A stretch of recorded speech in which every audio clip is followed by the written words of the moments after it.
starts from day 19, December last year, to the 9th of January this month. But if it's possible, we'll end it today, the 6th. But I mean, the project's complete, but then the 3D modeling is complete too, but we're not able to print it because it's not in time. So this is the context of this. This is the contents of this report. So first is the introduction, the objectives, chapter 1 project design, chapter 2 project implementation, chapter 3 project testing, and conclusion. So Switchr is an intuitive way to make a regular everyday action simpler and easier. With Switchr, turning light switches on and off can be done over ranges up to 20 meters away from the light switch with only a mobile phone. Well, I think in future implementations we can put it across the country, and also it's going to be really easier not to just connect over Wi-Fi or Bluetooth. Okay, next slide. So some objectives we had with planning Switchr were we wanted to make this a simple code. So make the actual code easy to understand and replicate for future versions of Switchr. And preferably code which is popular, like Python. And having a quick connection, the mobile phone and Switchr can be connected within a matter of seconds. The connection should be over Wi-Fi or Bluetooth for ease of access. So we wanted effective execution. So all the connections between the user and the Switchr should be completely wireless, and there should be almost no wires. And Switchr should not be too big or occupy a large amount of space on the wall. Well, this is just a prototype, so it's a big thing, considering like the things we have. Okay, next slide. So chapter 1, project design. So our main goal with this project was to make the app easy to use and to be able to use with for anyone with very little experience or knowledge with technology. So that people of all ages can use it. The user interface on the app is pretty simple, and there's only one text output and just 2 buttons. So the actual device itself is charged with a battery for future use wirelessly, and there's a servo to turn the switch on and off, and then a microcontroller to receive the power, turn the servo, and transmit signals, and then a plastic or metal casing to house all the components of the device. Next slide. These are the equipments needed to make the model: the primary caliper, screwdriver, screws, ESP32 board, NG90S servo, battery pack AA battery, cables, computer, laptop, and mobile phone, 3D printed housing, plastic housing. Okay, next. So this is what we had in mind when we were designing the mobile application. So you can see there's it is pretty simple.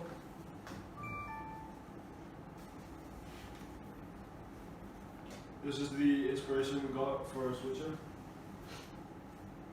Chapter 2, project implementations, outer casing. When designing Switchr, we wanted to create a form factor that would go flush with the wall of a bedroom, living room, or office workspace. After meticulous research, we decided to use 3D printers to create the outer casing of Switchr. Using 3D printers to create our products means that 3D file can be easily copied and reprinted, and even be changed to adjust for the future models. So the inner parts, to turn the switch, we used a pretty cheap, easily available servo called the NG90S servo.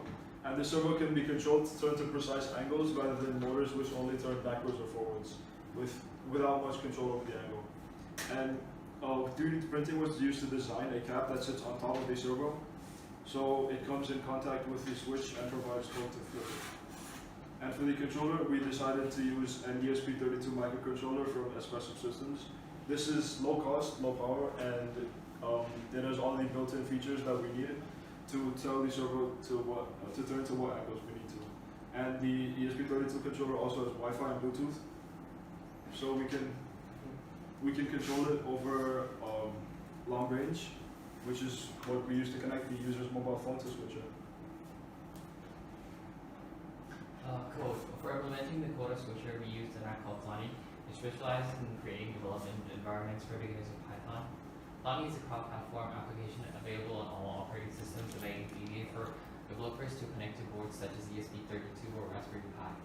The ESP32 connects the Kitty Lab network with the name and password of the network given, and extracts all the IP address of the network. It uses the IP address to input it to the mobile application, at which point a connection between the mobile phone and Switchr is established. That's why we don't have to connect it to the computer and connect it wirelessly. We do it wirelessly. The user toggles between an on and off button on the app designed by the MIT App Inventor, which turns the servo in the perfect angle to the light switcher to be on or off. So we used MIT App Inventor. This is a screenshot of the actual website itself that we used to design the code. So here you can see all the code that was used behind the app. Here are the buttons, and here's the signals from the app to the switcher. So this is the actual source code that is in the controller. This is just half of it. It's much longer. And here you can see it uses the Kitty Lab Wi-Fi to connect from the controller to the phone. So, 3D outer casing. Okay. So this is what we originally planned to do. We really had the top two, but then it would take too much time for us to print. So we just decided to not do this and then use future board instead. Because it's cheaper too. And then this is the ESP32 board. So, originally we were just going to use this because it has it's smaller. Then we have to use two of them, right? But then the servo actually needs 6 watts or 5 watts of battery. So we're not able to use this because this only supports 3 watt and it wouldn't. 5 volts. Yeah, 5 volts, and it wouldn't move like we expected it to. So we have to use another piece under it so it moves properly. Okay. So this is the mobile application. This is how it actually looks on your phone. So you tap the button to turn off the light and then tap it again to turn it on. And this is the IP address input. Okay. So this is the actual thing. Well, it is a little bit good, but then it's just a prototype. If we actually had the printed one, it would look better. It has holes for charging and also pressing the button to turn it on. Okay, next. And project completion. This project was completed successfully with minimal errors and setbacks. Some errors were faced. We're getting through the code to integrate with the MIT App Inventor as well as designing the user interface for the app. However, those were soon fixed and we faced no issues with placing all the components of Switchr inside the 3D printed housing. Next slide, please. So future developments. This project can definitely be used for future developments if we were given more time.